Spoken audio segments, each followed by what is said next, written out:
God told me to record this video for YouTube yesterday. I had no idea what He wanted me to record. I just, even though I have a fear of public speaking and I don't like being like seen like this, like recorded, especially being on cameras and stuff, I'm just like, I'm going to get myself together. I'm going to do what you told me to do all day, all day. Charger breaks, laptop not working, Wi-Fi not connecting. Now the natural lighting's gone. I had to find the proper lighting in I had to find the proper lighting in this house. So we're on the kitchen counter. We're positioned on the kitchen, which is this is the refrigerator, okay? We're gonna have to figure this thing out. I have recorded this 2 or 3 times. Either the mic was off, the camera was positioned wrong, something happened, right? And guess what I'm recording on? So I told you I didn't know what I was recording about, right? And as I was, trying to, I use the Bible app on my phone. I write notes in my notes app. And that's how I record my podcast episodes, by using my notes app and the Bible app, because it makes everything more accessible for me, right? But I had to bring out my physical Bible and a notebook because stuff just not working for me.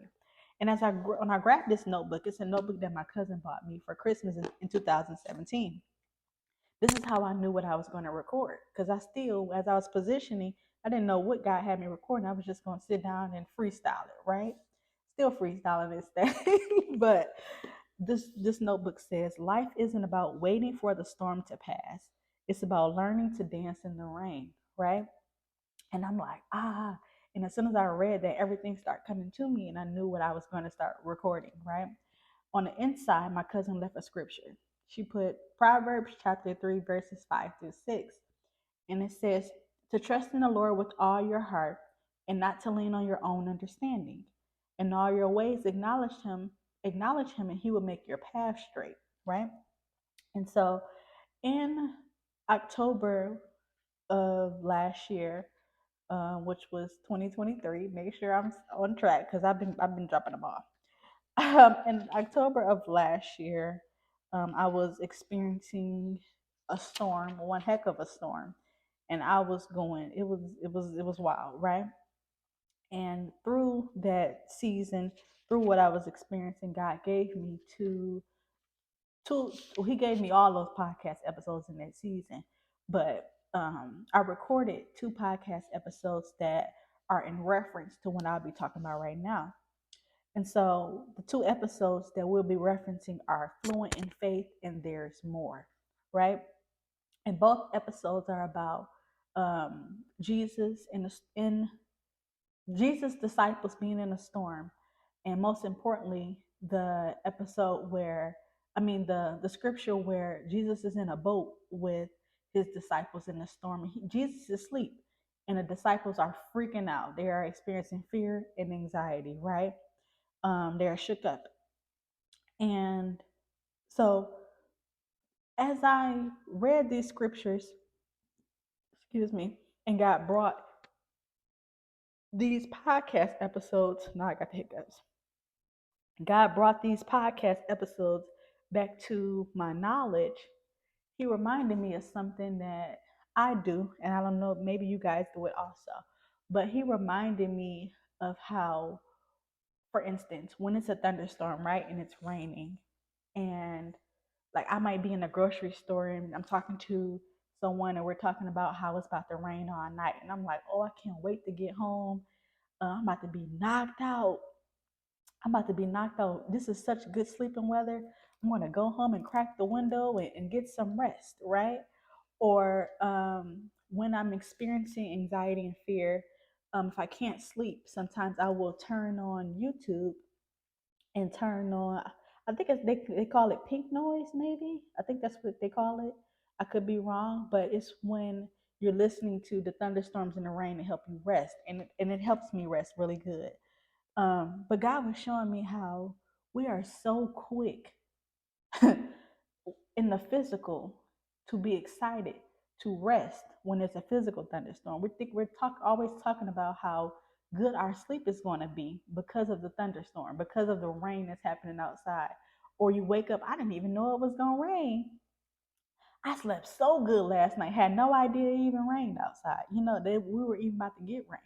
But spiritually, when it's a storm, we're freaking out. We're full of anxiety. We don't know what to do. All of what God has already done is misses us or whatever. And so what he was showing me is that just like the same thing that we do physically, we should be doing spiritually, resting, right? We should be resting in him. In James chapter 2, especially if you were raised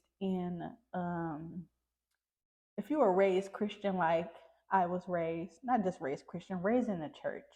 My mind is everywhere. If you were raised in the church, you have heard faith without works is there, right? We hear that repeatedly, faith without works, right?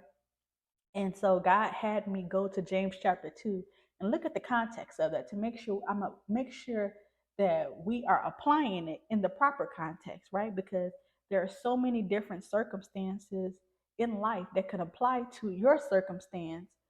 And if you have not sat with God to get understanding and actually read the context of that scripture, then you could be applying it to a season that doesn't apply to what's going on in your life right now, right? And so in James chapter 2, one of the references that they talk about when they're referring to faith without works, they refer to Abraham and Isaac, right? And so for those of you who aren't familiar, Abraham, his story is in the book of Genesis. I believe it starts in Genesis 11 or 12. But God goes to Abraham. He tells him, leave from around your family, leave the town you're from, and go to the place that I'm taking you, right? Go to the place that I'm sending you. And so Abraham is trusting this voice, this God, this person who is communicating with him and telling him, if you go to this place, I'm going to bless you. Take you and your wife, pack your stuff up, get it together. I'm going to bless you. And as he's going to the different places, this voice, this guidance, God is doing everything he told him he was going to do. And so Abraham and his wife, Sarah, they get old and they have always desired a child.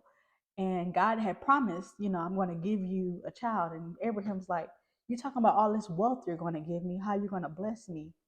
And I don't even have a child to inherit. Like, you promised me a child. I don't even got no child. And so God gives them a child in their old age. And so it was something that he wanted, but then God also planned to bless Abraham through this child. So God was blessing Abraham through his lineage. So he wouldn't even live to see some of the blessings that he was going to receive, right? And so I'm getting confused. So a couple years later, after Isaac was born, God tells Abraham to sacrifice Isaac, pretty much kill him. And we don't see Abraham experiencing any fear or anxiety in this circumstance, right? He just goes and does it. And I talked about that on my I Have Everything episode. That's also in season 5. But I believe, even though we don't see it in scripture, that it was Abraham's understanding that the same God who has took me from this place to this place and blessing me in this place and that place, I got a history with him. And he told me that he's going to bless me through this child. This child not only is not married, they have not had any children. I don't have any grandchildren. If God told me he's going to bless me through Isaac, I don't know how he's going to do it, but I got to trust it. If he's telling me to sacrifice him, I have to trust him in this situation. And so Abraham does it. He takes Isaac up to the mountain, up to the hill, and he's about to sacrifice him. And God stops him and gives him a ram in the bush instead to sacrifice, and says, I just wanted to make sure that you trusted me. I wanted to see how much you trusted me, how much faith in me you had, and I see that you were to the point where you were even willing to sacrifice your only child, right?